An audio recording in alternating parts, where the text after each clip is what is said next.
Coach इन्हें दुनिया कहती है, लेकिन मैं इन्हें कहता हूं फाइनेंशियल डॉक्टर। डॉक्टर इसलिए क्योंकि इन्हें प्यार से सर्जरी करना भी आता है। फाइनेंस के doctor, investment doctor, investment planner, designation बाकी आप खुद से लगा लीजिएगा अगले 1-1.5 घंटे में। नहीं, क्या होता है ना कि आप जैसे डायनामिक, एनर्जेटिक किसी शख्सियत के साथ में जब इंटरव्यू करना होता है ना, तो एनर्जी को कलेक्ट और रिकलेक्ट भी करना बहुत ज़रूरी। इस डॉक्टर से मैंने कहा ना कि इस डॉक्टर की प्रिस्क्रिप्शन में बहुत सी चीज़ों का मैं इंतज़ार कर रहा हूँ। अपने SIP से शुरुआत कर दी है। मैं SIP, SWP, ETF, gold bond, सारी चीज़ें आपसे एक एक करके पूछूंगा। और इनका जो एक और सौतेला भाई होता है, वो आकर के कहता है कि एक घर बनाया, तो कहते हैं 2 घर भैया तूने बनाया है, एक बैंक के लिए बनाया है, खुद के लिए बनाया है। ये इतने बड़े दुश्मन क्यों हैं रियल एस्टेट के? ये सवाल है आपसे। वो जाएंगी शायद एक अच्छे सुपर स्टोर से और कोई फ्रेश जगह से लेके आएंगे जहां उनका ट्रस्ट और भी ज्यादा है। हाँ। ठीक है, क्यों? उनको पता है कि मुझे क्यों बनाना है और क्या बनाना है। अब प्रॉब्लम यह है कि उनकी इनकम दोनों की मिला के 1.25 लाख रुपए महीना है। अच्छा। और उनकी EMI जो है वो 60 से 70 हजार हो गई है। घर बड़ा है, मेड ज्यादा पैसे लेती है। घर बड़ा है, बिजली का भाड़ा ज्यादा आ रहा है। मेंटेनेंस जो है 7,500 से ऊपर है। अब उस पर GST लग गया 18% का। मैं इन्हें फाइनेंशियल प्लानर नहीं कहता, फाइनेंशियल मैनेजर नहीं कहता, फाइनेंशियल कोच इन्हें दुनिया कहती है, लेकिन मैं इन्हें कहता हूं फाइनेंशियल डॉक्टर। डॉक्टर इसलिए क्योंकि इन्हें प्यार से सर्जरी करना भी आता है जब आपको डांट लगानी होती है एक इन्वेस्टर को। और हाँ, बहुत बार आपके कान खींचकर और कान पकड़कर समझाना भी आता है। आगे पीछे ज़्यादा लगाने की ज़रूरत नहीं। संजय कथुरिया जी, फाइनेंस के doctor, investment doctor, investment planner, designation बाकी आप खुद से लगा लीजिएगा अगले 1-1.5 घंटे में। मैं समझ नहीं पा रहा हूं कहां से शुरुआत करूं, रोटी से, कपड़ा से या फिर मकान से? आप ही बता दीजिए, मैं शुरुआत कहां से करूं? सबसे पहले तो मैं शुरुआत करूंगा थैंक यू से, डॉक्टर राशिद। आपने इनवाइट किया और इतना प्यारा आपने इंट्रोडक्शन दिया, और आपकी एनर्जी देख के मेरे को ऐसा लगा कि अब मेरे को मैचअप करना है आपकी एनर्जी को। नहीं, क्या होता है ना कि आप जैसे डायनामिक, एनर्जेटिक किसी शख्सियत के साथ में जब इंटरव्यू करना होता है ना, तो एनर्जी को कलेक्ट और रिकलेक्ट भी करना बहुत ज़रूरी होता है। देखिए, लाइफ एक फनल है। फनल हम समझते जैसे फनल होती है, इसमें से पुराने टाइम पे हम वो पेट्रोल डाला करते थे, तो ऊपर से बड़ी होती है, नीचे आते आते छोटी हो जाती है। तो फनल में सबसे ऊपर जो आता है लाइफ का, वो है आप कमाते कितना है। ठीक है, अब फनल का मुंह जितना ज्यादा बड़ा होगा उतना ही आप उसमें पेट्रोल डाल सकोगे। तो आपके फनल का मुंह कितना बड़ा है, आप कमाते कितना है, जिसे हम कहते हैं टोफू, टॉप ऑफ फनल। ठीक है। फिर आता है मिडल ऑफ फनल, कि आप उसमें से बचाते कितना है। कि भाई आप कमा तो बहुत रहे हैं, चलो आप महीने के 2 लाख रुपए कमा रहे हैं, अच्छी इनकम है आपकी, बच रहा 20,000 रुपए है, पता नहीं क्या हो रहा है, बाकी 1,80,000 गायब हो जाता है कहीं ना कहीं। पर एक व्यक्ति जो कमा शायद 70-80 हजार रहा है, वो भी 25-30 हजार रुपए बचा रहा है। तो यानी वो तो 2 लाख रुपए वाले से बेहतर हो गया। कि 2 लाख कमा के 20,000 बचाना और 70-80 हजार कमा के 20,000-25,000 बचाना, दोनों बहुत फर्क है। तो मिडिल ऑफ द फनल है कि आप बचाते कितना है। अब बचाने के बाद आप उसका निवेश कितना करते हैं और कहां करते हैं, ये आता है बॉटम ऑफ द फनल। ठीक है। तो ये आपकी पूरी लाइफ की फनल सेट हो गई है। अब फनल कैसे बड़ी होगी, जब सारे सेक्शंस फनल के बड़े हो जाएंगे। तो सबसे पहले हमारे को कमाई ज्यादा करनी है। ठीक है। अब मैं आपको बताता हूं कि एक व्यक्ति को, सिंपल मैथमेटिक्स देता हूं, एक व्यक्ति को अगर 15 साल में 1 करोड़ पाना है, इन्वेस्टमेंट्स के थ्रू कह रहा हूं, और से 12% के आसपास का उसका रिटर्न्स बनेगा, तो आज उसको अपनी SIP चालू करनी है 14,000 रुपए की महीने की, जो करीबन साल की 7% से बढ़े। मतलब आपने 14,000 इस साल दिया, अगले साल जब आपकी फिर से SIP का नंबर, मतलब हर महीने दे रहे हैं, 12 महीने बाद आपने 14,000 को 7% से बढ़ा दिया, फिर 7% बढ़ा दिया, जिसे हम स्टेप अप SIP कहते हैं। ठीक है। तो अब देखिए 3 वेरिएबल है आपके पास। आपके पास 1 करोड़ है, 15 साल है, और फिर आपने बोला कि 14,000 की SIP 7% स्टेप अप के साथ। अब जल्दी करनी है, 15 साल तो बहुत दूर है डॉक्टर राशिद, मानेंगे नहीं लोग। तो ठीक है जी, इसको 10 साल पे ले आते हैं। ठीक है। अब 10 साल पे लाएंगे तो या तो रिटर्न्स बढ़ाने पड़ेंगे या फिर इन्वेस्टमेंट बढ़ानी पड़ेगी। ठीक है जी। तो अगर आप रिटर्न्स तो बढ़ा नहीं सकते, रिटर्न्स तो मार्केट अधीन है, हो सकता है कभी 12 हो, कभी 13 हो, कभी हम 11-12% ही पकड़ रहे।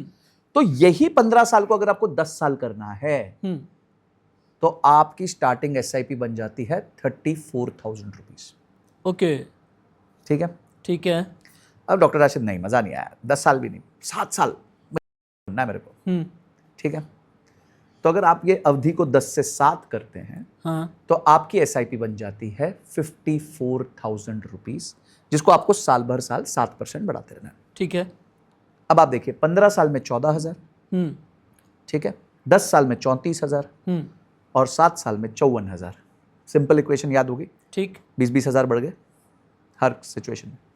अगर आप 14,000 की SIP करना चाहते हैं, तो अगर आपकी इनकम 60,000 रुपए महीना भी है तो भी आप कर सकते हो, 20% के आसपास। यही अगर आपको 34,000 करनी है तो आपकी इनकम होनी चाहिए कितनी, 1.5 लाख। और यही आपको 54,000 करनी है तो आपकी इनकम कितनी होनी चाहिए, 2.5 लाख। तब आप 54,000 के आसपास की SIP कर सकते हैं। तो जो आपका करोड़पति बनने की जर्नी है, जितना आप उसको स्क्वीज करना चाहते हो, छोटा बनाना चाहते हो, उतना आपको ज्यादा पैसा निवेश करना होगा, जिसके लिए आपको ज्यादा पैसा बचाना होगा, जिसके लिए आपको ज्यादा पैसा कमाना होगा। इस डॉक्टर से मैंने कहा ना कि इस डॉक्टर की प्रिस्क्रिप्शन में बहुत सी चीज़ों का मैं इंतजार कर रहा हूँ। अपने SIP से शुरुआत कर दी है। मैं SIP, SWP, ETF, gold bond, सारी चीज़ें आपसे एक एक करके पूछूंगा। मैं जब घर से निकल रहा था, मेरे एक पड़ोसी हैं शर्मा जी ने कहा कि भैया संजय जी से एक बात ये पूछ लीजिएगा कि संजय जी रियल एस्टेट के इतने बड़े दुश्मन क्यों हैं। इनकी जितनी भी रील्स होती है, कहते हैं अपना घर मत बनाओ, अपने प्लॉट मत बनाओ, जितना अपने घर में लगाओगे उससे कहीं ज्यादा SIP में कमा लोगे, SWP में कमा लोगे। तो अगर आप इन्हें डॉक्टर कह करके पुकारते हैं तो फिर ये रियल एस्टेट की सर्जरी क्यों करने लगते हैं, रियल एस्टेट की के साथ में इनकी दुश्मनी इतनी ज्यादा क्यों है? क्या ये चाहते नहीं कि मैं मकान मालिक बन जाऊं? ये बहुत बार डबल रोल के कई रील बना देते हैं और इनका जो एक और सौतेला भाई होता है वो आकर के कहता है कि एक घर बनाया है, तो कहते हैं 2 घर भैया तूने बनाया है, एक बैंक के लिए बनाया है, खुद के लिए बनाया है। ये इतने बड़े दुश्मन क्यों हैं रियल एस्टेट के? ये सवाल है आपसे। देखिए सर, मैं दुश्मन नहीं हूँ। काफी रियल एस्टेट कंपनीज भी मुझे फोन करती हैं, पर मैं ऐसा नहीं कहता कि आप घर ना बनाएं। मुझे ऐसा लगता है कि आप पहले समझें कि आप घर क्यों बना रहे हैं। कुछ लोग घर को जस्टिफाई करने लगते हैं इन्वेस्टमेंट की तरह, कुछ लोग जस्टिफाई करने लगते हैं परचेज की तरह। आप पहले डिसाइड तो करो कि आप कोई चीज क्यों ले रहे हो। देखिए, जब तक आप ये डिफाइन नहीं करोगे कि मैं कोई भी चीज क्यों कर रहा हूं, तब तक आप उसमें कन्विक्शन ही नहीं लेके आ पाओगे। और पीटर लिंच ये बात अपनी बुक में कहते हैं, उनकी बुक है one up on the Wall Street, बहुत अच्छी बुक है, जिसमें वो कहते हैं कि people don't know what they are buying and why they are buying. वो लोगों को नहीं पता है कि वो क्यों खरीद रहे हैं और क्या खरीद रहे हैं। ठीक है भाई, आज जैसे आप एक घर की गृहिणी होती है, उनको पता है आज मेरे घर पे सादा खाना बनना है, परिवार ने खाना है, तो हो सकता है वो पास की रेडी से जाके कुछ अच्छी सब्जी लेके आ जाए। पर यही उनको पता है घर में मेहमान आने वाले हैं, बहुत इंपॉर्टेंट मेहमान है, बहुत अच्छा जो है हमको खाना बनाना है, आज मेहमान है, तो वो जाएंगी शायद एक अच्छे सुपर स्टोर से और कोई फ्रेश जगह से लेके आएंगे जहां उनका ट्रस्ट और भी ज्यादा है। ठीक है, क्यों? उनको पता है कि मुझे क्यों बनाना है और क्या बनाना है। सिंपल सा घर का एग्जांपल ले रहा हूं मैं आपके लिए। तो अगर एक गृहिणी ये डिसीजन लेती है तो हम क्यों नहीं ले पाते जब हम हजारों लाखों करोड़ों रुपए की बात कर रहे हैं? ये तो एक 100 200 500 रुपए की बात है ना कि सब्जी ले आए और ये सब ले आए, आटा चावल ले आए।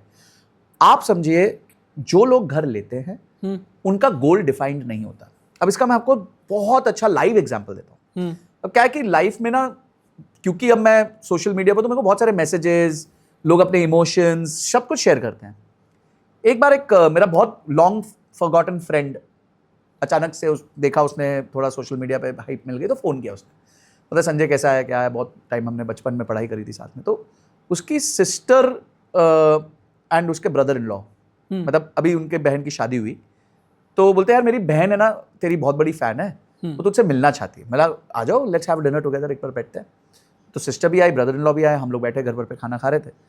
तो उनकी बहन थोड़ी सी बोली कि भैया काश मैंने आपकी रील थोड़ी पहले देख ली तो बच जाती। मतलब क्या हो गया, तो हमने घर ले लिया। अब मैं हंस रहा हूँ। तो बोलते कि क्या हुआ, शादी हुई तो पापा मम्मी, दोनों पापा मम्मी जो है हस्बैंड के और वाइफ के, मतलब दोनों ने बोला कि नहीं घर ले लो, घर ले लो, घर ले लो। मतलब ठीक है, कोई प्रॉब्लम नहीं। क्या हुआ फिर? तो बोलते डाउन पेमेंट उन्होंने दे दी, दोनों पेरेंट्स ने थोड़ी थोड़ी मिला के डाउन पेमेंट दे दी। मतलब ठीक है, वेरी गुड। बोलते फिर हमने जाके 3 बेडरूम का घर ले लिया। अभी यंग कपल है, अच्छा, नोएडा में कहीं 1.5 करोड़ रुपए का 3 बेडरूम का घर ले लिया। ठीक है जी, ले लिया। अब प्रॉब्लम यह है कि उनकी इनकम दोनों की मिला के 1.25 लाख रुपए महीना है। अच्छा। और उनकी ईएमआई जो है वो 60 से 70 हजार हो गई है। ओ, तो अब 1.25 लाख रुपए महीना 50% आप 50% से हाँ के से EMI ऊपर में जा रहे चली हैं। गई, ईएमआई चली ठीक गई है। दोनों की जॉइंट इनकम की। ठीक है। तो अब प्रॉब्लम क्या हो रही है, कहानी वहां खत्म नहीं हो रही। घर बड़ा है, मेड ज्यादा पैसे लेती है, घर बड़ा है, बिजली का भाड़ा ज्यादा आ रहा है, मेंटेनेंस जो है 7,500 से ऊपर है, अब उस पर जीएसटी लग गया 18% का। तो मैंने उनको मैसेज किया था, अब तो 1,500 रुपए और फूक गए तुम्हारे। हाँ। ठीक है। तो अब आप देखिए कि कॉस्ट ऑफ ओनरशिप कितनी बड़ी हो गई है उनके लिए।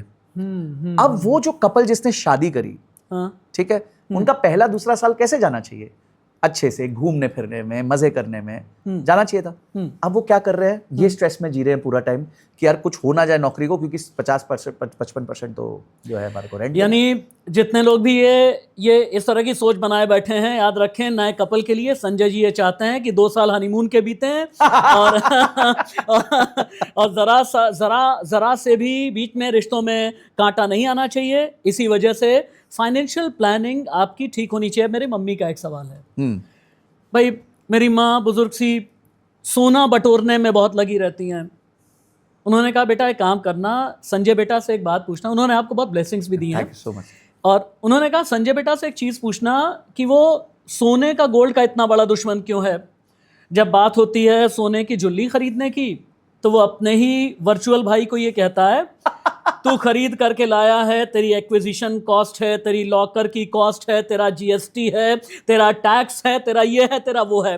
अब जरा उससे ये पूछ कर क्या हो, क्या मैं सोने ना पहनूं, क्या मैं गहने ना पहनूं, क्या मैं अपना सोना इकट्ठा ना करूं। अब मेरी माँ को क्या जवाब है आपका, अब ये भी बता दीजिए। पहले तो आंटी को सॉरी है। आई थिंक वापस इसी पे आते हैं कि वाई। मैं अगेन कंजम्पशन के अगेंस्ट नहीं हूं, कंजम्पशन विद लॉजिक के फेवर में हूं। अगर आपको ज्वेलरी चाहिए तो आप लीजिए ना, किसने मना किया है, पर फिर उसको इन्वेस्टमेंट मत बोलिए, लग्जरी बोलिए, आप कंज्यूमेबल बोलिए। आप कंज्यूम करना चाहते हैं, अच्छा, आप शादियों पे पहन के जाना चाहते हैं या फिर रोजमर्रा के जीवन में पहनना। मैं भी पहनता हूं गोल्ड, ये मैंने पहना हुआ है, मैं रेगुलरली पहनता हूं, मैं गोल्ड चेन भी पहनता हूं। ठीक है, तो वो मेरी कंजम्पशन है, फिर ये मेरी इन्वेस्टमेंट नहीं रह गई। मुझे नहीं कभी चाहिए मेरी लाइफ में कि मैं सोचूं कि यार अगर मेरे को कुछ हो गया तो मैं ये बेचूंगा, मैं नहीं बेचूंगा। तो अगर बट मेरे पास गोल्ड कॉइन है, हम हमेशा धनतेरस पे लेते हैं जी। ठीक है, धनतेरस मेरे को लगता है लॉन्गेस्ट स्टैंडिंग एसआईपी है गोल्ड की, क्योंकि धनतेरस हर धनतेरस में जाके आपको गोल्ड खरीदना तो एसआईपी हो गई। ठीक है, तो वो चली रही है बहुत टाइम से, हमारे पेरेंट्स कर रहे हैं, हम भी कर रहे हैं। तो एक अच्छा खासा गोल्ड इकट्ठा, वाह यार अच्छा खासा गोल्ड इकट्ठा हो गया, क्यों, क्योंकि बहुत सालों से चल रहा है। तो वो इन्वेस्टमेंट थी। अब डिजिटल माध्यम आ गए हैं, मुझे गोल्ड में इन्वेस्ट करना है, बिल्कुल करना है। मैं जानता हूं कि गोल्ड एक बहुत अच्छा एसेट क्लास है, तो मैं डिजिटल गोल्ड ले लेता हूं या मैं ईटीएफ ले लेता हूं। ईटीएफ सबसे अच्छा तरीका है गोल्ड लेने का। ठीक है, तो अगर मुझे कंज्यूमेबल के एंगल से चाहिए तो मैं एक अच्छे ज्वेलरी शोरूम में जाऊंगा, अच्छा डिजाइन देखूंगा और अपने हिसाब से जो मुझे सही लगता है उसके हिसाब से मैं पहनूंगा। पर मैं ये नहीं सोचूंगा कि यार मेरे गले में जो है 20 ग्राम की गोल्ड की चेन है, यानी 2 लाख रुपए की गोल्ड की चेन है, तो चलो जी ठीक है, कल को मेरे पास विपदा आपदा आ गई तो ये 2 लाख रुपए ही हो गए। ये तो वही घर का हिसाब हो गया ना। और लेकिन हिंदुस्तान में जो महिलाएं होती हैं ना, वो कहीं एक कोने में पैसे बचा के, दूसरे कॉर्नर में पैसे बचा के जो कैश रखती हैं, कैश से जो ये ख्वाब देखती हैं कि गोल्ड खरीद लें, क्या उन्हें भी ईटीएफ या माफ कीजिएगा गोल्ड बॉन्ड में जाना चाहिए? क्या कहते हैं, जो कॉस्ट ऑफ होल्डिंग गोल्ड है ना वो काफी ज्यादा है। यार घर पे तो रिस्क है, लॉकर में है तो ऑब्वियसली 4-5 हज़ार साल के लगेंगे। बट आपको मैं एक और बात बताता हूँ, अगर कोई प्रॉब्लम हो गई, बैंक में कुछ इशू हो गया, वो वहां पे कुछ आग लग गई, कुछ हो गया, तो आपके लॉकर का करीबन साल के लॉकर का 100 गुना आपको मैक्सिमम कवर होता है। ठीक है, तो अगर आपने समझे 100 ग्राम सोना रखा हुआ है वहां पे, उदाहरण के तौर पे कह रहा हूँ, 100 ग्राम सोना ऑलमोस्ट 10 लाख रुपए का है। ठीक है, और आपने वहां रखा हुआ और कुछ हो गया खुदा ना खास्ता, तो 4 ही लाख मिलेंगे फिर आपको 10 लाख नहीं मिलेंगे सरकार ये बैंक से। तो वो भी एक रिस्क है वहां पे। ठीक है, तो आप कहते हैं कि भाई किसी के पास प्योर कैश है, तो अगर कैश है तो जाके आप ज्वेलरी नॉर्मल वो वाले गोल्ड बार्स भी ले लीजिए, कोई चक्कर नहीं, उसमें 3% मेकिंग कॉस्ट आती है। ठीक है, उस पर सॉरी जीएसटी कॉस्ट आती है, मेकिंग कॉस्ट नहीं होती, 3% उस पर जीएसटी कॉस्ट होती है। अगर आपके पास बैंक अकाउंट में पैसा है तो क्यों आप जाके गोल्ड बार या कुछ ले रहे हो, आप ईटीएफ ले लो। ईटीएफ आप बटन दबा के खरीद सकते हो, बटन दबा के बेच सकते हो। ठीक है, दूसरा कितनी भी क्वांटिटी में खरीद सकते हो आप। अच्छा, गोल्ड में आपके पास 100 रुपए, आप गोल्ड में निवेश कर सकते हो? नहीं कर सकते, ईटीएफ में कर सकते हो। करेक्ट, तो आपका 100 रुपए का गोल्ड आपके पास हो जाएगा। आपके पास 10 रुपए है तो आप 10 रुपए का ईटीएफ खरीद लो गोल्ड का, वो भी आता है। तो कोई 0.01 ग्राम भी आता है, कोई 0.001 ग्राम भी आता है। अगर आपको खरीदना ही है तो इतनी फ्लेक्सिबिलिटी रखो। नहीं तो आप वहां जाओगे तो अब 1 ग्राम खरीदोगे तो भी 10,000 रुपए का हो गया मोटा मोटी। सो यही मैं लॉजिक देना चाहूंगा सबको कि आप पहले डिफाइन कर लो कि आपको ज्वेलरी चाहिए तो आप ज्वेलरी खरीदो, ठीक है, बढ़िया ज्वेलरी खरीदो, ठीक है, पर उसको इन्वेस्टमेंट मत बोलो। फिर इन्वेस्टमेंट करनी है उसमें सबसे अच्छा तरीका ईटीएफ है। ठीक है, बहुत तरीके हैं, 5 तरीके हैं। हाँ, आप ईटीएफ ले सकते हो, आप म्यूचुअल फंड ले सकते हो गोल्ड का, आप क्या कहते हैं फिजिकल गोल्ड ले सकते हो, आप ज्वेलरी को भी बोल सकते हो, ठीक है। पर एसजीबी ले सकते थे, अब तो वो बंद कर दिया इन्होंने। डिजिटल गोल्ड ले सकते हो, पर सबसे अच्छा तरीका ईटीएफ। ठीक है। आपने एसआईपी की बात की, आपने रियल एस्टेट की बात की, आपने सोने की बात की। आजकल एसआईपी के एक चचेरे भाई की बात आप आजकल करते हैं और बल्कि पूरी दुनिया कर रही है, SWP, सिस्टमैटिक विड्रॉल प्लान। ये SWP आपके नज़र और नज़रिए में क्या है? अब सवाल बड़ा ये पैदा होता है कि अगर मैं 30, 35, 40 साल का हूँ, मेरे पास कॉर्पस 1 करोड़ का तो होगा नहीं, तो मैं ऐसे में SWP की प्लानिंग क्या पोस्ट रिटायरमेंट ही करूं या उससे पहले भी हो सकती है? मेरे को लोग कहते हैं आप SWP के ब्रांड एम्बेसडर हो, क्योंकि मेरी एक वो रील थी वो बहुत ज्यादा वायरल हो गई। मैंने कभी सोचा नहीं था कि SWP को लेके लोगों को बिल्कुल जीरो नॉलेज है। एंड आई थिंक वो इसलिए है क्योंकि कभी SWP की बात हुई नहीं है, ज्यादातर SIP की बात होती है। बिकॉज SWP में ना क्या, म्यूचुअल फंड हाउस से पैसा बाहर जा रहा होता है, तो म्यूचुअल फंड हाउस भी चाहता है कि यार पहले अभी समेटो, बाद में देखेंगे बाहर भेजने का। ठीक है, लोगों को ना SWP की पावर नहीं पता। मैं आपको पावर बताता हूँ इसकी। पहले मेरे फ्रेंड के फादर 30 साल उन्होंने गवर्नमेंट जॉब किया, 35-36 साल गवर्नमेंट जॉब। उनके पास 1 करोड़ का कॉर्पस आया, 2014 में रिटायर हुए। 2014 में जब वो रिटायर हुए तो 1 करोड़ के कॉर्पस से उन्होंने एक वैल्यू फंड खरीदा। वैल्यू फंड ना ही ज्यादा तेजी से भागता है, ना ही ज्यादा तेजी से गिरता है। ठीक है, ठीक है, रीजनेबली सेफ है। अब उन्होंने ये तय किया जी कि मैं इस 1 करोड़ रुपए में से साल का 6 लाख रुपया यानी महीने का 50,000 रुपया विड्रॉ करूंगा। उन्होंने 50,000 विड्रॉ किया। अच्छा, उन्होंने ये भी कहा कि मेरे को हर साल 7% इसको मैं बढ़ा दूंगा। अच्छा, स्टेप अप कर दूंगा। स्टेप अप करेंगे वो। तो पहले साल अच्छा, 50,000 निकालूंगा, ठीक फिर है, 53,500 निकालूंगा, ठीक फिर है, ऐसे ऐसे बढ़ाता रहूंगा। ठीक है, और कुछ नहीं करूंगा, बस यही करूंगा जब तक ये पैसा चला। ठीक है जी, ओके। आज सर इस बात को 10 साल हो गए हैं, 10 साल से हल्के से 10.5 साल हो गए। अभी तक वो मोटा मोटी इसमें से मेरे हिसाब से 85-86 लाख रुपए निकाल चुके हैं। हाँ, 85-86 लाख रुपीस। 1 करोड़ का कॉर्पस था। हाँ, और विड्रॉ कर चुके हैं 85-86 लाख। मेरे हिसाब से बचना चाहिए 15 लाख। हाँ, लॉजिकली तो यही बचना चाहिए था जी। इस टाइम पे वो महीने का 1 लाख रुपए विड्रॉ कर रहे हैं। 50,000 से स्टार्ट किया था, 53,500 हुआ, फिर आगे बढ़ा, फिर आगे 10 साल हो गए ना, 10.5 साल हो गए। हाँ। तो आज वो 1 लाख रुपए विड्रॉ करते हैं महीने का, और फंड की वैल्यू है 2.25 करोड़ रुपए। जो 1 करोड़ डाला था उसमें से 86 लाख निकल चुका है। उसके अलावा आज वो 1 लाख रुपए महीना निकाल रहे हैं और बचा हुआ फंड 2.25 करोड़ का है। अब इस 10.5 साल में मार्केट साइडवेज थी, मार्केट ऊपर गई, मार्केट क्रैश हुई, मार्केट फिर से ऊपर गई, मार्केट फिर से क्रैश हो गई, सब कुछ हो गया। एक 10 साल का 10.5 साल का साइकिल बहुत बड़ा साइकिल होता है। और उसके बावजूद भी आज वो 1 करोड़ रुपए की वैल्यू 2.25 करोड़ है, जब वो 86 लाख निकाल चुके हैं। अगर वो नहीं निकाला होता तो बहुत ही अलग वैल्यू होती। पर वो उनका पर्पस था ना, उनको वाई पता था। उनको पता था बेटा मेरा ये जीवन का पेंशन है ना, मुझे जीना है। तो आज आदमी सोचो इतना मस्त है, क्या दिमाग लगाया उन्होंने। मैं आपको बता रहा हूं जी, जो डॉक्टर राशिद दिमाग लगाएंगे ना इन्वेस्टमेंट में, बहुत ज्यादा पैसे नहीं बनाएंगे। चलिए आपके साथ एक बार दिमाग लगा ही लेते हैं। मैं दो अलग अलग सैलरी स्ट्रक्चर आपके सामने रखने वाला हूं। एक स्ट्रक्चर सबसे पहले 1 लाख पर मंथ का रख लेते हैं हम। इसमें पोर्टफोलियो एलोकेशन क्या होना चाहिए, मैं इक्विटी पर बाद में आऊंगा। पोर्टफोलियो एलोकेशन क्या होना चाहिए कि आपका ROI यानी रिटर्न ऑन इन्वेस्टमेंट यानी आपकी कमाई ज़्यादा अच्छी और कम वक्त में हो जाए, क्या होना चाहिए, कितना इन्वेस्ट कहाँ पर करना चाहिए। हमारे एक बड़े करीबी मित्र हैं, उनका नाम है चितरंजन भाई। LIC का भी काम करते हैं, SIP का भी काम करते हैं, म्यूचुअल फंड भी करते हैं, SWP भी करते हैं, और दिन भर मेरी नाक में दम किए रहते हैं कि LIC कर दीजिए, SIP कर दीजिए, SWP कर दीजिए, और मैं बहुत बार समझ नहीं पाता हूँ। एग्जाम्पल के तौर पे मैंने आपके सामने रख दिया कि अगर 1 लाख किसी की कमाई है तो हिस्सों में कैसे बांटें।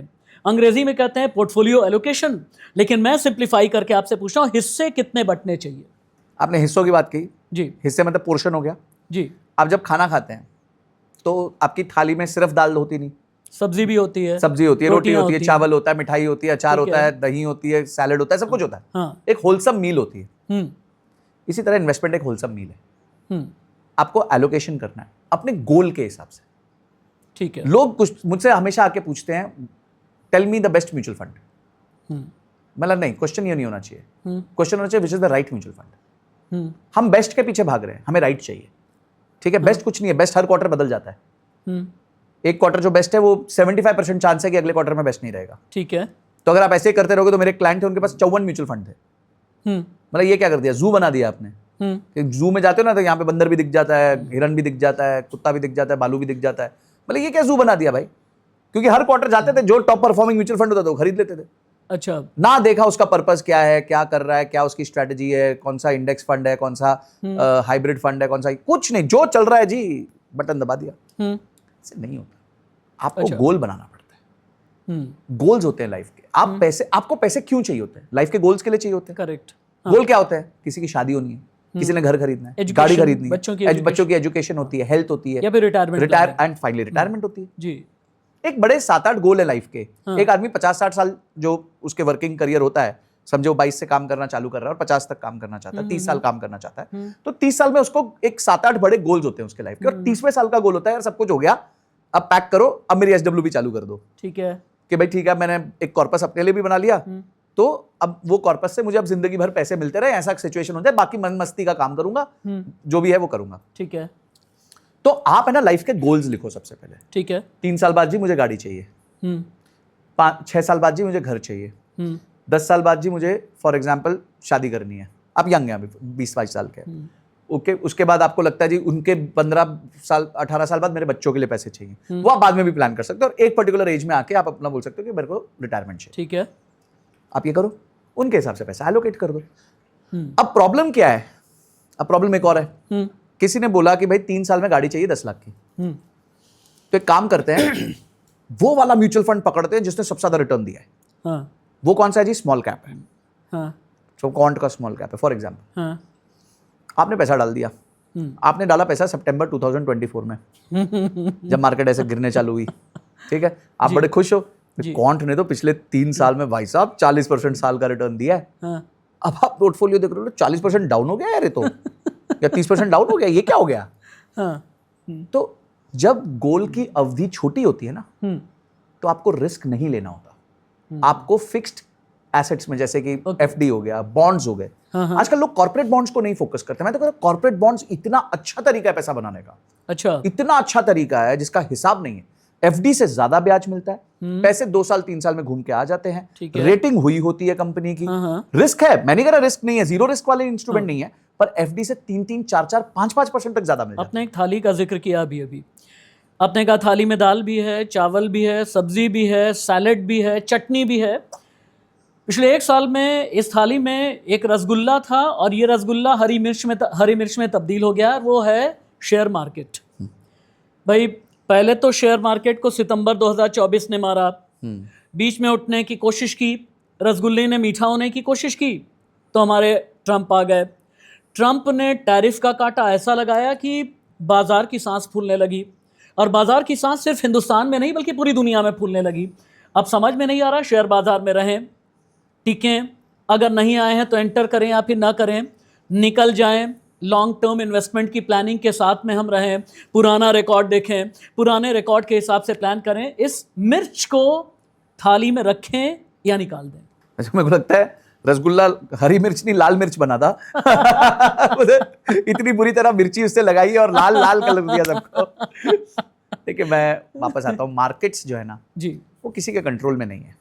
ठीक है, डोनाल्ड ट्रंप को कोई मैं फोन करके बोल सकता हूँ कि नहीं सर आप प्लीज ऐसे मत करो यार। हमें ना पास्ट से सीखना चाहिए। तो सर अभी रिसेंटली मैंने एक वीडियो की, उसमें देखिए जब हम वीडियो करते हैं ना, हम खुद भी बहुत रिसर्च करते हैं और ऑब्वियसली उससे मेरी खुद की लर्निंग बनती है, मेरा खुद का कन्विक्शन बनता है। तो जब मैंने वो वीडियो की, उसमें मैंने बताया कि पिछले 32 साल में मार्केट्स में कितने क्रैशेस हुए और कैसे कैसे मार्केट रिकवर की। अब मार्केट में क्रैशेस स्टार्ट हुए जब 1992 में हर्षद मेहता स्कैम आया, 2000 में .com बबल आया, 2008 में ग्लोबल फाइनेंशियल क्राइसिस आए। अच्छा आपको मजेदार बात बताता हूँ, 2008 में जब ग्लोबल फाइनेंशियल क्राइसिस आए तो जब मार्केट पीक पे थी 2008 जनवरी में, तब मैंने इन्वेस्टमेंट चालू की थी। अच्छा, और उसके बाद मार्केट्स ऐसे गिरी, 63% गिरी थी निफ्टी, 63%, 100 का 40 रह गया था, इतना बुरा हाल हुआ था। पर 3 साल में रिकवर कर गई। उसके बाद ये मार्केट ऊपर गई ऊपर गई ऊपर गई, फिर वापस नीचे आ गई, फिर फ्लैट हुई, फिर वापस नीचे आ गई, फिर 2020 आ गया।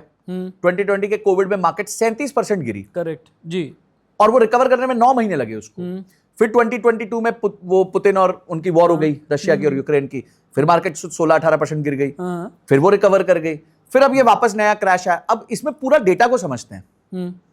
डेटा ये है सर कि मार्केट कुल मिला के निफ्टी फ्रॉम इट्स टॉप 17% गिरा।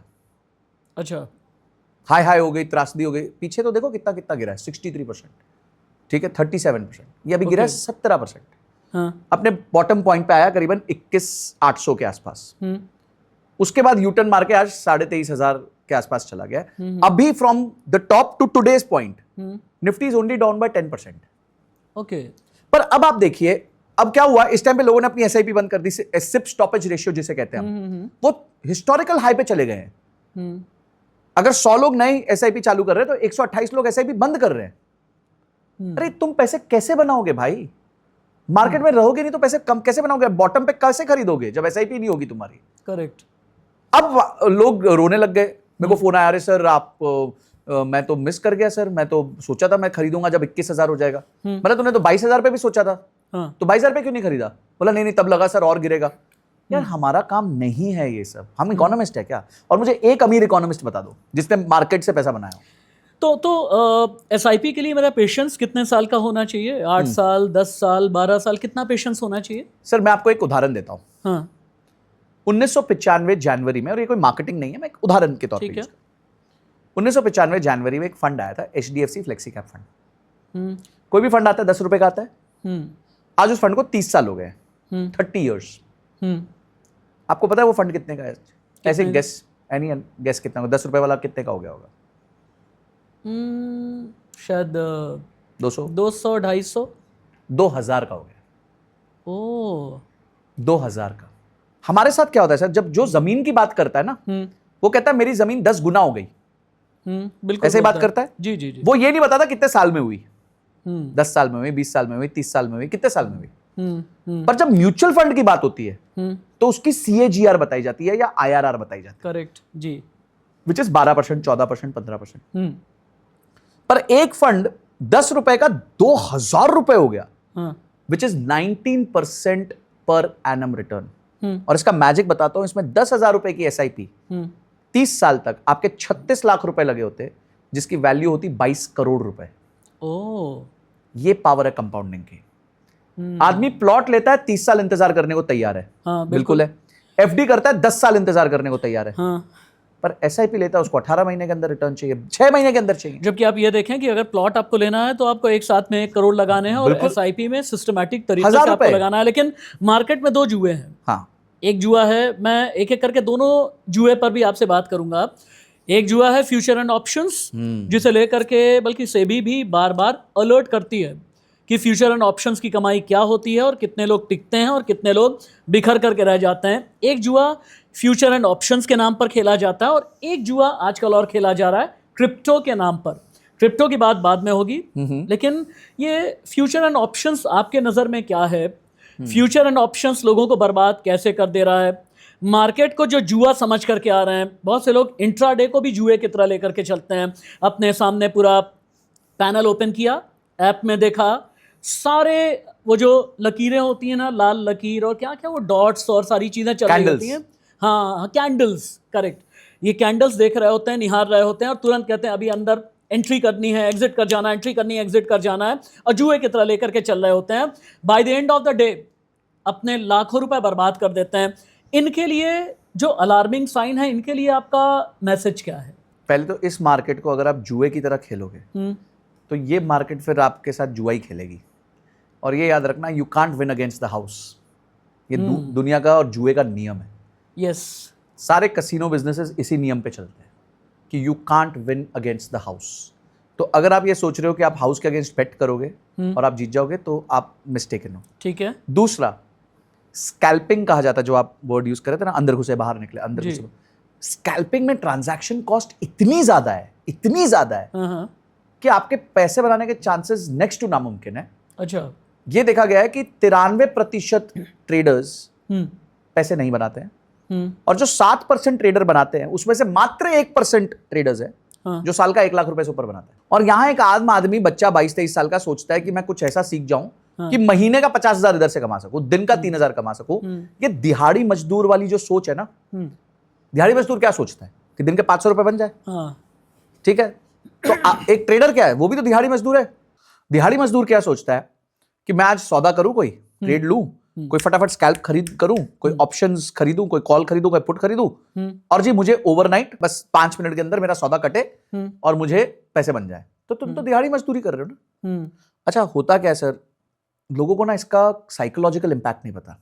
एक तो आपका बर्नआउट बहुत तेज हो जाता है, आपका दिमाग हमेशा ऑक्यूपाइड रहता है, आपको एंजाइटी होती है, स्ट्रेस होता है। 3:30 बजे अगर आपका सौदा खुला रह गया, ठीक है, आप कभी कभी क्या होता है, आप लॉस में हो रहे होते हो, तो आप सोचते हो यार मैं अभी ओवर डे ट्रेड कर दूंगा, ओवरनाइट ले जाऊंगा, अगले दिन खेलूंगा। तो आप पूरी रात आप स्ट्रेस में रहते हो, परिवार के साथ ठीक से खाना नहीं खा पाते, बीवी के साथ ठीक से बात नहीं करते, बच्चों के साथ ठीक से बात नहीं करते। तो कमा किसके लिए रहे थे? उन्हीं के लिए तो कमा रहे थे। तो ये जो साइकोलॉजिकल इंपैक्ट है ना ट्रेडिंग का, ये लोग झेल नहीं पाते हैं। उनको लगता है ये सबसे इजी तरीका है। Let me tell you, stock market is the most difficult place to make easy money. सबसे मुश्किल जगह है आसान पैसा बनाने के लिए। और फ्यूचर्स एंड ऑप्शंस को वॉरेन बफेट ने वेपन्स ऑफ मास डिस्ट्रक्शन कहा है, यानी उनके हिसाब से ये न्यूक्लियर बम है। और वैसे भी आप सबको भी ये याद रखने की जरूरत है कि महाभारत में भी जुए की वजह से सबसे बड़ा युद्ध हुआ था, और जुए में किसकी हार हुई थी ये भी आपको याद है। धर्म को अधर्म में किस तरह से जुए ने तब्दील किया था ये भी आपको याद रखना। ये क्रिप्टो का जुआ दुनिया को कहां ले जा रहा है और भारत में इसका फ्यूचर क्या है? सर, आपने जो अभी बात करी महाभारत की, उसी प्रसंग से चालू करूंगा। लोग काफी सोचते हैं कि भाई मैं ना अच्छे से खेल लूंगा, अपने आप को साइकोलॉजिकली बैलेंस कर लूंगा। तो एक चीज याद रखना कि जुए में, जब जुआ चल रहा था वो वाला, तो सबसे ज्यादा बुद्धि भ्रष्ट हुई थी युधिष्ठिर महाराज की, जिनको धर्मराज कहा जाता है। तो युधिष्ठिर जी महाराज अपना आपा नहीं कंट्रोल कर पाए जुए में। तो आप और मैं कोई चीज नहीं है, ठीक है, तो इसलिए आइडियली इससे बाहर रहिए। सेकंड, क्रिप्टो की आपने बात करी। सर, क्रिप्टो जो है, अगर आपको, मैं कहता हूं कोई भी चीज आपको करनी है, आप उसको पहले समझिए वो है क्या।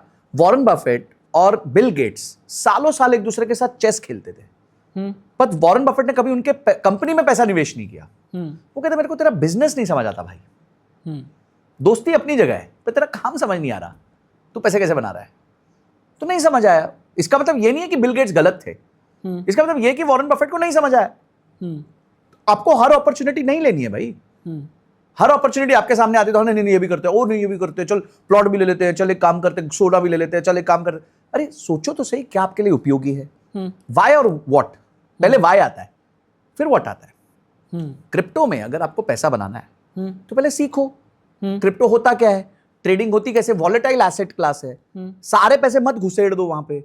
अगर आपके पास 10,000 रुपए है तो 1,000 रुपए से ट्रेड कर लो, देख लो, सीख लो। अगर बहुत चुल है तो, नहीं है तो दूर रहो। अच्छा, फिर भी लगता है कि नहीं यार पार्टिसिपेट करना है, डिजिटल एसेट है, एक नया तरीके का एसेट है, लॉन्ग टर्म में वेल्थ बना सकता है, तो एसआईपी कर दो, 4-5 बड़े कॉइन पकड़ो, उसका पोर्टफोलियो बनाओ और तो सर सिंपल बात है, ये आपको देखना है।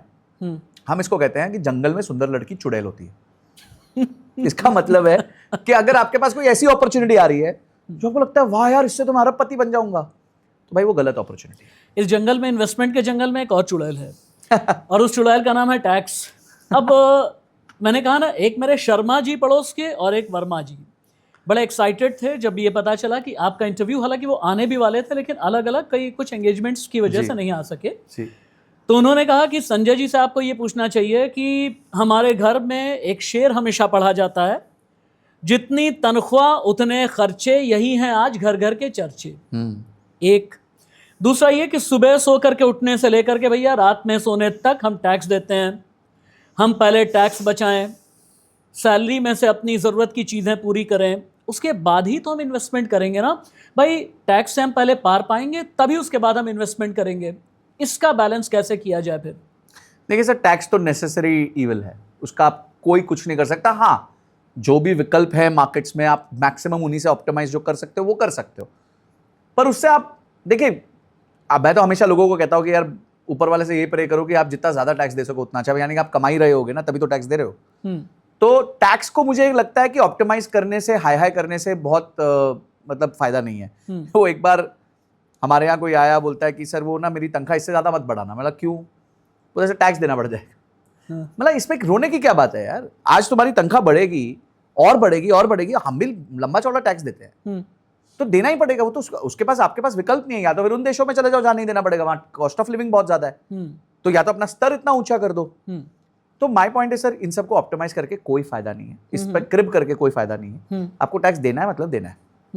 अब सेकंड चीज आ गई कि आपको इन्वेस्टमेंट कैसे करनी है। तो सर आंखों से जो पैसा ओझल हो जाता है ना, वो निवेश हो जाता है। हमारे बुजुर्ग ये काम करते थे, मेरी मम्मी ये काम करती थी, सबको करते थे कि भाई 50 रुपए निकाल लिए, 100 रुपए निकाल लिए, तो ऐसे गुल्लक भर जाता था। ऑब्वियसली उनके गुल्लक में कंपाउंडिंग नहीं होती थी, क्योंकि वो पैसा कहीं लगता नहीं था, पर वो सेफ पैसा होता था, वो इमरजेंसी फंड क्रिएट हो जाता। अब आम आदमी पूछेगा ना कि चाट टिक्की पकौड़े खाने छोड़ दें क्या? बिल्कुल आप मत छोड़िए, पर ऐसा तो नहीं है कि रोज खाइए, ऐसा तो नहीं है कि रोज यूपीआई करते रहिए, ऐसा तो नहीं है कि रोज स्विगी जोमेटो पे रात को बैठ के सोचते रहिए कि आज मैं ये मंगा लेता हूँ, आज मैं ये मंगा लेता हूँ।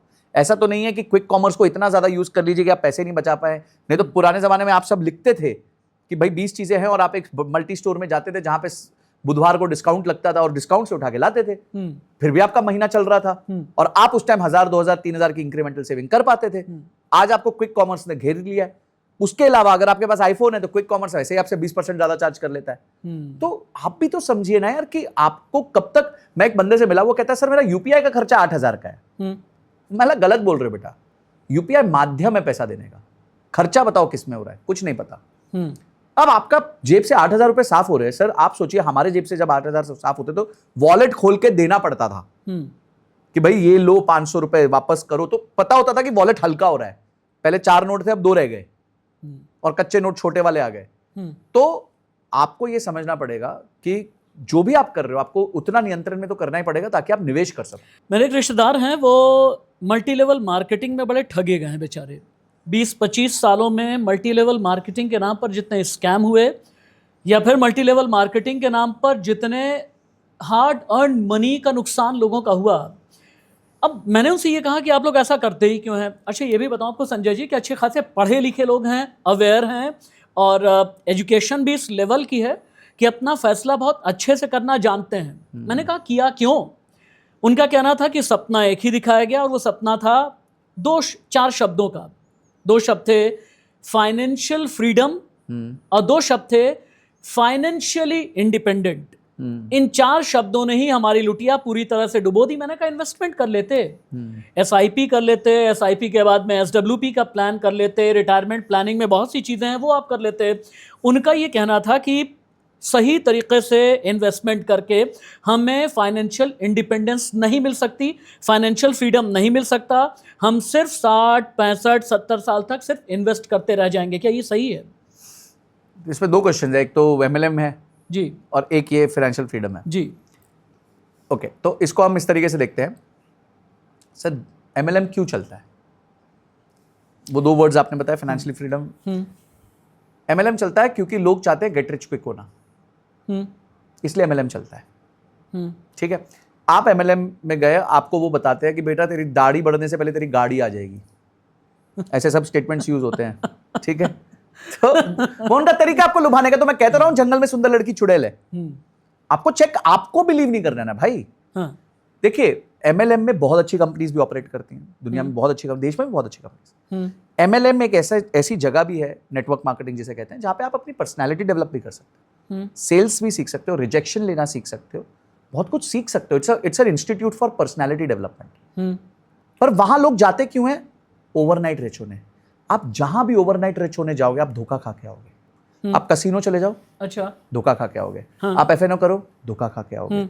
आप एमएलएम करो, आप धोखा खा के आओगे। इसमें उन लोगों की कोई गलती नहीं है भाई, वो तो व्यापार कर रहे हैं, आप धोखा खाने गए हो ना। ऐसा तो है नहीं कि एमएलएम से अच्छे लोग नहीं निकले, ऐसा तो है नहीं कि एफएनओ में लोग पैसे नहीं कमा रहे। हर जगह भाई आप कहते हो कि सक्सेस रेट कम है, सक्सेस रेट तो आईएएस का भी बहुत कम है, तो क्या वो भी स्कैम है? सर जहां भी चीज अच्छी होती है सक्सेस रेट हमेशा कम होता है, पर आपको मेहनत ज्यादा करनी पड़ती है। अब दूसरी बात, फाइनेंशियल फ्रीडम और फाइनेंशियली इंडिपेंडेंट क्या ठीक तरीके से, जिसमें विजडम भी हो, इन्वेस्टमेंट करके आ सकता है? सर सिंपल एग्जांपल वही HDFC फ्लेक्सी कैप पे चलते हैं। हाँ। 30 साल में 10 रुपए का 2,000 रुपए हो गया। चुपचाप आपने हर महीना निवेश किया होता 22 साल की उम्र से, तो 52 साल की उम्र में आपके पास होता ना 22 करोड़ रुपए। अब 52 साल की उम्र में किसी के पास 22 करोड़ रुपए होगा तो क्या वो फाइनेंशियली फ्री नहीं हो सकता? प्रॉब्लम यह है कि 30 साल रुकना कौन चाहता है? बहुत कम लोग रुकना। मैं आपको एक एनालिसिस देता हूं और ये बहुत इंपॉर्टेंट एनालिसिस है। मैं एक उदाहरण आपको ये देता हूं कि 21 साल का आपने एक म्यूचुअल फंड में इन्वेस्टमेंट किया, ठीक है जी, आपने 10,000 रुपए महीना डाले। 21 साल में आपका जो प्रॉफिट था, उदाहरण ले रहा हूं सिर्फ, वो 21 साल में समझिए आपका प्रॉफिट 1 करोड़ आना है। आपने 1 करोड़ का निवेश किया, 1 करोड़ बन जाएगा। 1 करोड़ नहीं निवेश किया, आपका निवेश तो कम ही होगा। तो समझिए जो भी आपका प्रॉफिट 1 करोड़ होना था, उदाहरण ले रहा हूं। अब इस 21 साल को 3 पीरियड्स में बांटते हैं, पहला 7 साल, दूसरा 7 साल, आखिरी 7 साल। ठीक है। इस 1 करोड़ के प्रॉफिट में से पहले 7 साल में आपको 9 लाख रुपए मिलेंगे। ओके, ठीक है जी। आइडियली तो आपको 1/3 मिलना चाहिए था, मतलब 1 करोड़ के प्रॉफिट का 33 लाख मिलना चाहिए था, नहीं मिलेगा। ठीक है, 9 लाख मिलेगा। ठीक। उसके अगले 7 साल में 20 लाख और मिलेगा। यानी अब आपका 2/3 पीरियड चला गया, ठीक है, और आपने सिर्फ 29% अपना प्रॉफिट निकाला है, और 71% प्रॉफिट आपका लास्ट के 7 साल में आएगा। अच्छा, 71% ऑफ योर प्रॉफिट आपका लास्ट के 7 साल में आएगा। इसका मतलब संजय कथुरिया के सामने कोई आ करके अगर ये कहे कि मेरे पास पैसा है, मेरे पास प्लान है, मेरे पास मैनेजमेंट है, मेरे पास सोच है, मेरे पास विजन है, तो संजय तुम्हारे पास क्या है? तो संजय कथुरिया कहेंगे मेरे पास पेशेंस है। पेशेंस, हाँ, ऐसे करके बोलेंगे ना। बिल्कुल। अच्छा, अब एक आम आदमी ये भी जानना चाहता है, आप देखिए आप बहुत लोगों के आइडियल हैं, इसमें कोई दो राय नहीं है, बहुत अच्छा आप काम कर रहे हैं संजय जी, और बहुत लोग को बहुत अच्छे से आप गाइड भी कर रहे हैं, बहुतों की ब्लेसिंग्स आपके साथ में हैं। लेकिन यही बहुत लोग ये भी पूछते हैं कि संजय जी का पोर्टफोलियो क्या है? मेरा पोर्टफोलियो देखिए अधिकांश म्यूचुअल फंड्स और ETFs है। म्यूचुअल फंड, ETF, गोल्ड, ठीक है, यही मेरा पोर्टफोलियो। तो म्यूचुअल फंड का मतलब मैं SIP, जो मैंने SIP बहुत सालों से कर रहा हूं, वो म्यूचुअल फंड का एक पोर्टफोलियो बना हुआ है। SIP हो गया, और ETFs हो गए, एक्सचेंज ट्रेडेड फंड्स हो गए, और उसके अलावा गोल्ड हो गया, बस, और बॉन्ड्स हो गए, बस, और कुछ नहीं। बॉन्ड्स मतलब डेट इंस्ट्रूमेंट्स होते हैं। प्लॉट्स में, रियल एस्टेट में जाते ही नहीं आप? अच्छा, नहीं, समझ नहीं आता। तभी आपको सबसे बड़ा दुश्मन उसका काम देखिए मैं तो प्रैक्टिस व्हाट यू प्रीच है, और मुझे प्लॉट से प्रॉब्लम क्या है, मुझे ऐसा लगता है पर्सनली, किसी को इन्वेस्ट करना करें, बिल्कुल करें, अच्छे रिटर्न्स भी मिलते हैं। प्लॉट्स में आप तब पैसा डालिए जब आपके पास पैसा हो।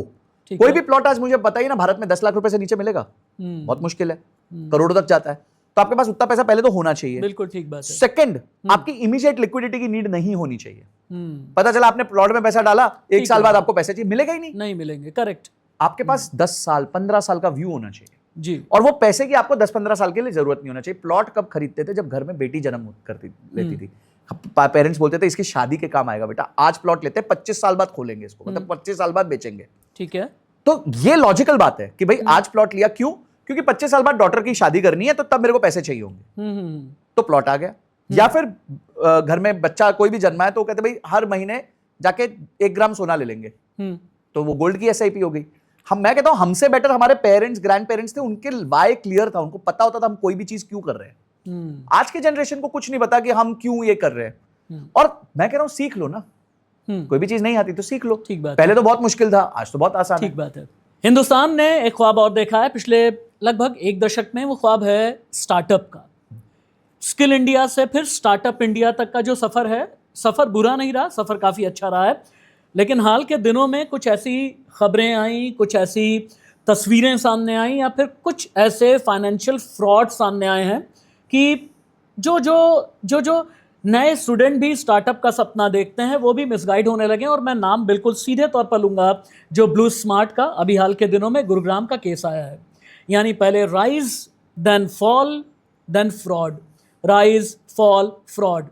इन तीनों के बीच में क्या मैं स्टार्टअप का सपना देखूं? एक बात, स्टार्टअप का अगर सपना देखूं तो ये सपना मैं कहां पर लेकर के जाऊं? क्या सिर्फ युवा ही स्टार्टअप का सपना देखे?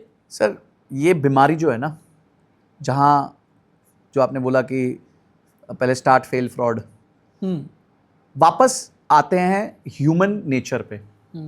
मैं हल्दीराम की केस स्टडी कर रहा था, शूट कर रहा था, तो उसके लिए मैंने बहुत रिसर्च करी।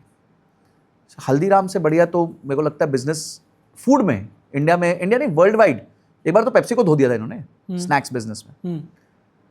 अब आप देखिए सर, उन्होंने जब बिजनेस चालू किया तो पहले 20 साल उन्होंने जीरो एक्सपेंशन रखा, 20 इयर्स उन्होंने एक्सपैंड नहीं किया। उन्होंने पहले अपने प्रोसेसेस ठीक किए, टेस्ट ठीक किया, ऐसा कर दिया कि बस अब इसको मल्टीप्लाई करना बहुत आसान है। एंड धीरे धीरे धीरे ज्योग्राफिकल एक्सपेंशन किया, डाइवर्सिफिकेशन किया, और वो एंटिटी आज ऑलमोस्ट 88 इयर्स से चल रही है। True. यहां एक स्टार्टअप 8 इयर्स नहीं चल पाया, करेक्ट, और वो 88 इयर्स से चल रही है। It's all about intent, it is about patience. ये रेस ऐसी है सर, इन्वेस्ट पैसे की रेस ना, सिर्फ और सिर्फ कछुआ जीतेगा, खरगोश नहीं जीतेगा।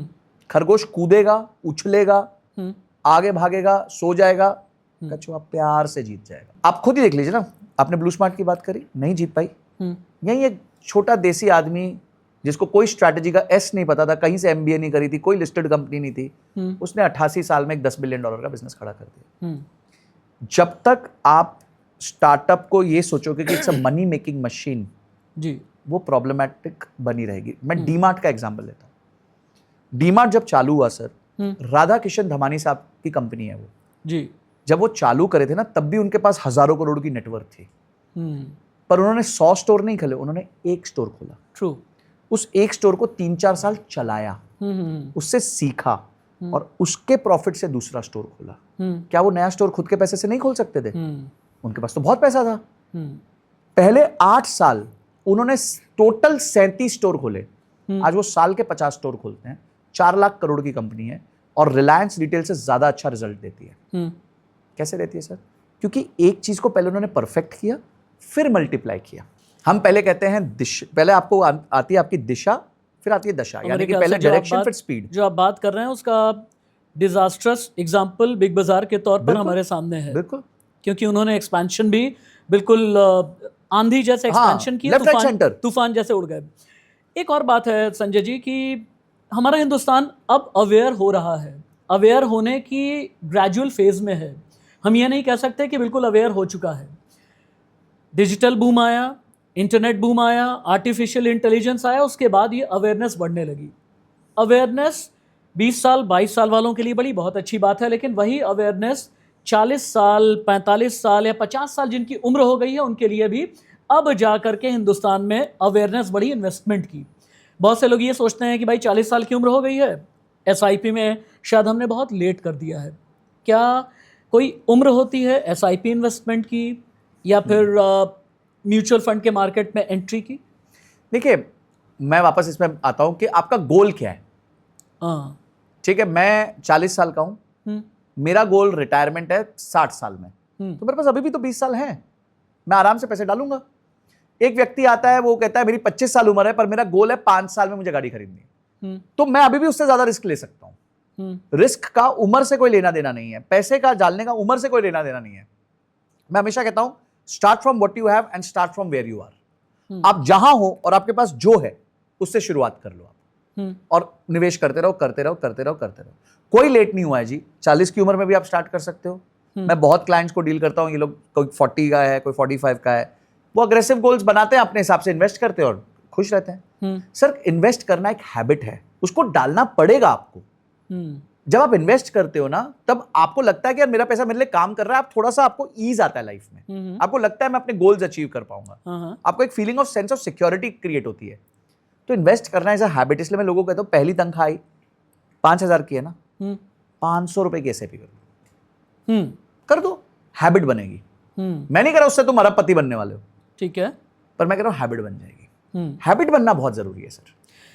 शुरुआती जिनकी तनख्वाह होती है 10,000 के आसपास, उनका गोल 2 ही होता है कि या तो हमारे पास एक बाइक हो जाए, छोटी कोई कार हो जाए, और 2 BHK फ्लैट हो जाए। फर्ज कीजिए कि ये गोल है, तो इस गोल को पूरा करने के लिए इन्वेस्टमेंट प्लानिंग क्या होनी चाहिए? देखिए, अगर पहले समय कितना देना चाहते हो, अब वो कहते हैं मैं 10,000 की तनख्वाह है, मुझे गाड़ी लेनी है 5 लाख की, ठीक है, तो अब आप सोचिए कि उसको अपनी आमदनी के 4 गुना की गाड़ी लेनी है। तो 4 गुना की गाड़ी तो मतलब एज पर रूल ही नहीं होनी चाहिए, हो ही नहीं सकती है। आप अपनी सैलरी का मैक्सिमम जो है 1 से 1.5 गुने की तक की गाड़ी अफोर्ड कर सकते हो, उससे ज्यादा की अफोर्ड नहीं कर सकते। ठीक है। मैं तो 1 गुना भी ज्यादा मानता हूँ, पर चलो ठीक है, 1 गुने तक की तो कर ही सकते हो। तो अगर आपको बाइक चाहिए, तो आज कोई भी बाइक आपकी 70-80 हज़ार की आती है, तो उसकी आपकी किस्त बनेगी करीबन 2,500 रुपए। तो अगर आप 10,000 की तनख्वाह पे हो तो 2,500 तो आपकी किस्त चली जाएगी फिर उसमें। हाँ। तो इससे अच्छा है कि आप 2,500 की पहले एसआईपी कर लो 2 साल के लिए। ठीक। एसआईपी करके थोड़ा सा पैसा जमा कर लो, आपके पास करीबन 40,000 रुपए जमा हो जाएंगे। आधा आप खुद दे दो, आधा आप उससे कर लो। ठीक है। गाड़ी खरीदनी है तो गाड़ी खरीदने के लिए आपको 5-6 साल देने पड़ेंगे, क्योंकि गाड़ी आएगी आपके मिनिमम 5-6 लाख रुपए, उससे नीचे तो कोई गाड़ी नहीं है। तो 5-6 साल आपको देने पड़ेंगे, या आपको अपनी तनख्वाह तेजी से बढ़ानी पड़ेगी।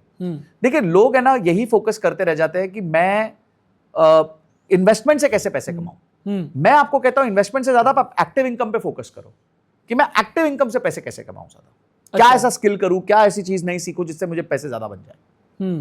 तो ये सोचना लोगों के लिए बहुत जरूरी है। यानी इंक्लूसिव अप्रोच भी आपको अपने इनकम के लिए रखना बेहद जरूरी है। बिल्कुल, इंक्लूसिव करके कोई अमीर नहीं होता। मैं अपने प्रोग्राम के रैपिड फायर राउंड यानी कंक्लूडिंग पार्ट में पहुंचूंगा, लेकिन उससे पहले एक और कन्वेंशनल वर्ड आपके सामने लाना बहुत ज़रूरी है, वो होता है इंश्योरेंस।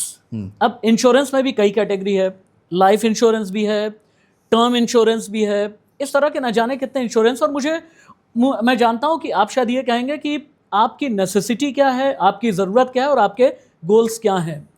क्या अपने फाइनेंशियल गोल में अभी भी इंश्योरेंस को रखने की ज़रूरत है?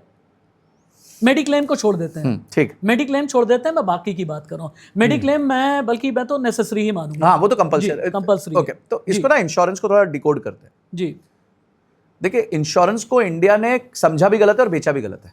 अच्छा, LIC एजेंट ने गलत बेचा या फिर देखिए ये कंपनीज ने? मुझे ऐसा लगता है कि नीड क्रिएट होती है कस्टमर की डिमांड के बेसिस पे। मैंने एक बार एक जगह कुल्फी खाने गया, वहां लिखा था आइसक्रीम कुल्फी नहीं होती, आइसक्रीम आइसक्रीम होती है, कुल्फी कुल्फी होती है। बड़ा अच्छा लगा मुझे, लगे इंश्योरेंस के लिए फिट बैठती है। इंश्योरेंस इन्वेस्टमेंट नहीं होती, इंश्योरेंस इंश्योरेंस होती है, इन्वेस्टमेंट इन्वेस्टमेंट होती है। दोनों के अलग पर्पसेस है। पर क्या होता है, आप किसी को इंश्योरेंस एजेंट है, वो किसी आदमी के पास गया, बोला यार एक काम करो तुम अपनी लाइफ इंश्योरेंस करा लो। ठीक है जी, करा ली। कितना देना है जी? साल का 20,000 रुपए देना है फॉर एग्जाम्पल। ठीक है जी, दे दूंगा। तो अगर क्या होगा इससे ये होगा जी कि अगर 25 साल के अंदर 30 साल के अंदर आपकी खुदा ना खास्ता मृत्यु हो गई, तो आपके परिवार वालों को पैसे मिल जाएंगे। बोला ठीक है, बहुत इंपॉर्टेंट है। तो अगर मैं 25-30 साल बाद बच गया तो इस बात का बुरा क्यों मान रहे हो भाई? अच्छी बात है ना, तुम बच गए। तो ही वॉन्ट्स, वो बंदे को चाहिए कि यार जिस दिन मैं नहीं मरा उस दिन मेरे पैसे वापस कर दो, और उस चक्कर में वो आज प्रीमियम ज्यादा देने लग जाता है। देखिए टर्म इंश्योरेंस का एक पर्पस होता है जी, और किसी को भी इंश्योरेंस खरीदनी है ना, तो एक वर्ड याद रख लो, लाइफ, LIFE। आपको नहीं समझ आ रहा ना कि आपको कितने की इंश्योरेंस खरीदनी है, आप ये 4 शब्द लिख लो, LIFE। ठीक है। L फॉर लायबिलिटीज, जिस समय पे आप इंश्योरेंस खरीद रहे हो आपके परिवार के ऊपर कितनी लायबिलिटीज है, आपके क्या होम लोन है। फॉर एग्जांपल उस समय आपके ऊपर 50 लाख का लोन है, तो आप पे 50 लाख का लोन है जो आपके जाने के बाद आपके परिवार वालों को बेयर करना है। I is for income. आपको लगता है जी मेरे जाने के बाद अभी बच्चे बड़े नहीं हुए हैं, बच्चों को बड़ा होने में 10 साल और लगेंगे, इस 10 साल के लिए मेरे परिवार वालों को 10 लाख रुपए साल के मिलते रहे, यानी 1 करोड़ रुपए की उनको इनकम मिलनी चाहिए। तो वो I हो गया 1 करोड़। F मतलब फ्यूचर गोल्स। अब आपके बच्चे हैं, आप 2 बच्चे हैं, आपको लगता है जी मेरे जाने के बाद इनको दोनों को 50-50 लाख रुपए पढ़ाई के मिलने चाहिए, तो ये हो गया फ्यूचर गोल्स। और ई हो गया इमरजेंसी। फॉर एग्जांपल आपको लगता है जी 50 लाख रुपए की इमरजेंसी फंड भी हमारे पास होना चाहिए, तो 50 लाख की लायबिलिटी है, 1 करोड़ की आपको इनकम देनी है अपनी फैमिली को, 1 करोड़ रुपए फ्यूचर गोल्स के लिए सिक्योर करने और 50 लाख रुपए इमरजेंसी के लिए सिक्योर करने। ठीक है, कुल मिला के हो गया 3 करोड़ रुपए। आप 3 करोड़ की टर्म इंश्योरेंस करो, प्योर टर्म इंश्योरेंस। ओके, ठीक है। और कितने समय के लिए करो? ऐसे नहीं 50 साल के लिए कर दो, कोई जरूरत नहीं है। आप करो उतने समय के लिए जब तक ये लायबिलिटीज खत्म नहीं हो जाती। ठीक है। फॉर एग्जांपल आपको लगता है ये सारी लायबिलिटीज मिला के 15 साल में खत्म हो जाएंगी, या 20 साल में खत्म हो जाएंगी, 20 साल की लाइफ इंश्योरेंस करो। क्योंकि 20 साल बाद अब किस बात की लाइफ इंश्योरेंस चाहिए आपको? ठीक है। उस बीच में आपने अपना कॉर्पस भी बना लिया है। ठीक है। तो लाइफ इंश्योरेंस को ना हमने ठीक से समझने की कोशिश करी है, ना हमें ठीक से समझाया गया है। और इसमें गलती मुझे लगता है, देखो हमेशा मैं तो बायर बीवेयर बोलता हूं, मेरे को लगता है बायर की ही गलती होती है हमेशा, सेलर की नहीं होती। सेलर का तो काम ही बेचना है। मैं लोगों को कहता हूं भाई तुम्हें घर में घुसे, वहां लिखा हुआ था बीवेयर ऑफ डॉग, तुम घुस गए, उसने तुम्हें काट लिया, उसकी थोड़ी गलती है यार, गलती तुम्हारी है, तुम्हें सोच के जाना चाहिए था। तो जब भी आप कहते ना ये नहीं मेरे को चूना लगा गया, अरे आपको चूना नहीं लगाया, आपने चूना लगाने दिया। ठीक है, आप पढ़ लेते, 4 लोगों से सवाल पूछते, उससे सवाल पूछते, 2 लोगों से और सवाल पूछते, फिर वो आपको बताते। अब मैं कितने ऐसे मेरे क्लाइंट्स होते हैं जो 20-20 लाख रुपए की यूलिप के प्रीमियम्स दे रहे होते हैं साल की, और उनका ऑब्जेक्टिव नहीं मीट होता, ना उनका इन्वेस्टमेंट का ऑब्जेक्टिव मीट होता है, ना उनका इंश्योरेंस का ऑब्जेक्टिव मीट होता है। इसलिए आइसक्रीम कुल्फी नहीं होती, ठीक है, कुल्फी कुल्फी होती है, आइसक्रीम आइसक्रीम होती है। अब मेरे प्रोग्राम के एंड में मैं रैपिड फायर राउंड में चलता हूं और हर रैपिड फायर राउंड जवाब आपको तुरंत देना है। ठीक है। आप अगर चाहें तो 30 सेकंड ले सकते हैं फिर भी। एसआईपी या डायरेक्ट इक्विटी मार्केट, और क्यों? SIP in mutual funds, because direct equity हमारे को समझ नहीं आती, कभी स्टॉक गिर जाता है तो हमें अभिमन्यु का चक्रव्यूह, अंदर तो चले जाते, बाहर नहीं आ पाते। क्रिप्टो का जुआ खेलें या नहीं? आइडियली नहीं, अगर खेलना है तो बहुत सीख के खेले और छोटे कैपिटल। मीम कॉइन्स में जाएं या फिर नहीं? कतई नहीं। होम लोन के चक्कर में क्यों नहीं पड़ना चाहिए? क्योंकि होम लोन के जो ब्याज होता है वो पूरे ड्यूरेशन में 70% ब्याज ज्यादा होता है, रिपेमेंट कम होता है, सिर्फ 30% टाइम में ब्याज कम होता है। आप प्लॉट और रियल एस्टेट के दुश्मन क्यों हैं? दुश्मन नहीं हूं, मैं कहता हूं पर्पस जान लो, अगर उस पर फिट होता है तो खरीद लो। ज्वेलरी के दुश्मन हैं आप? Not at all. गोल्ड के दुश्मन हैं आप? नहीं, मैं तो खुद खरीदता हूं गोल्ड। एसडब्ल्यूपी को कितने मार्क्स देते हैं? 100 आउट ऑफ 100। अमीर से गरीब और गरीब से अमीर बनने का जो फासला है आपकी नज़र में क्या है? माइंडसेट। स्टार्टअप क्या है? स्टार्टअप ट्रांसफॉर्मेशन का टूल है, अगर सही तरीके से यूज किया जाए। इन्वेस्टमेंट क्या है? इन्वेस्टमेंट भी आपके लाइफ को सिक्योरिटी देने का टूल है, सही से यूज किया जाए। फाइनेंशियल मैनेजमेंट क्या है? फाइनेंशियल मैनेजमेंट है कि अपनी थाली ठीक से सजाओ, सिर्फ मिठाई मत खाओ, या सिर्फ पेशेंस। पेशेंस कैसे आएगा? नॉलेज। नॉलेज संजय कथुरिया देंगे? बिल्कुल देंगे। क्या संजय कथुरिया अपने आप को महाभारत के संजय मानते हैं? अभी तो ऐसा दिख रहा है। Thank you so much. मैंने इसीलिए ये बात कही थी, महाभारत के किरदार संजय के बारे में अगर आप जानते हैं तो संजय दूरदर्शी थे और संजय कथुरिया भी दूरदर्शी हैं, और मुझे संजय कथुरिया में हमेशा नवजोत सिद्धू नजर आते हैं। मैं जो बताता हूं क्यों।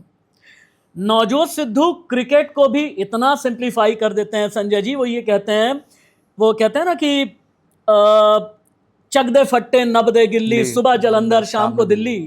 कुछ इसी तरह की बातें मजेदार और मजे की करते हैं संजय कथुरिया, और इस वादे के साथ में कि आगे फिर से संजय कथुरिया आपको वक्त देंगे, मुझे वक्त देंगे। मैं बहुत बहुत धन्यवाद, बहुत बहुत शुक्रिया कहना चाहूँगा। अपने अंदाज में इस शो को एक बार आप एंड करें, फिर मैं अपना कंक्लूडिंग रिमार्क मैं दूंगा। तो doctor Ashish, thank you so much, बहुत अच्छा मज़ा आया मेरे को, और आपने जिस तरीके से क्वेश्चंस पूछे और जिस स्पीड से पूछे, आई थिंक वो बहुत ज़बरदस्त था। आपने बोला है मुझे वापस आना है, मैं बिल्कुल आऊँगा, पर वो डिपेंड करता है इन पे। तो 2 चीज़ें मैं इन लोगों से मांगूंगा, अगर ये देंगे तो वापस आ जाऊंगा। पहले तो कमेंट सेक्शन में पार्ट 2 जरूर लिखें, और दूसरा ये जरूर लिखें कि इस पूरे पॉडकास्ट से इनकी टॉप 5 लर्निंग्स क्या थी, जो वो अपने एक्शन पॉइंट्स में कल से इंक्लूड कर देंगे। तो मुझे लगेगा कि मेरा और आपका इतना समय देना इन सबको, मेरे को लगता है फिर वो वैल्यूएबल होगा। पर अपनी 5 लर्निंग ऐसी लिख दें जो उस पूरे पॉडकास्ट से उन्होंने सीखी, और उसको कल से अमल करें, अपने जीवन में स्टार्ट करें, डेफिनेटली ट्रांसफॉर्मेशन देखेंगे। याद रखिएगा, गरीब से अमीर बनने का कोई शॉर्टकट नहीं होता। इन्वेस्टमेंट प्लानिंग ठीक वैसी करें जैसे संजय जी ने कहा है, और संजय जी के इस पॉडकास्ट से जो मुझे मेजर टेक अवे मिला है वो है पेशेंस रखें, लंबे वक्त तक इन्वेस्टेड रहें, पैनिक ना करें, और सबसे बड़ी बात यह है कि अपने आप को बैलेंस करके चलें। दुश्मन ये रियल एस्टेट के भी नहीं है। पहुँचाएं। आपका बहुत प्यार मुझे मिलता है, संजय जी को भी मिलता है। अंत में आपकी बात करूंगा, न स्याही के दुश्मन न सफेदी के दोस्त, हमें आईना दिखाना है, दिखा देते हैं। नमस्ते।